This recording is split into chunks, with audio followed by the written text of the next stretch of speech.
this board that is 15 by 17, and this is 1/2 inch sanded interior plywood, which I love to use. Pam painted this already in black velvet, and black I keep velvet. singing the song. When you are decoupaging, it is very helpful to take matte sealer. This is my favorite matte sealer, is Rust-Oleum. And spray the back of your paper with 1 to 2 coats of matte sealer. I didn't know this. I know. It helps prevent bubbles and wrinkles.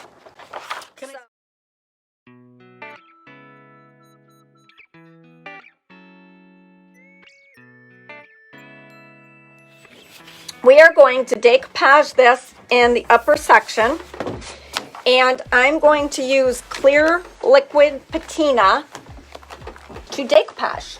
Did we get...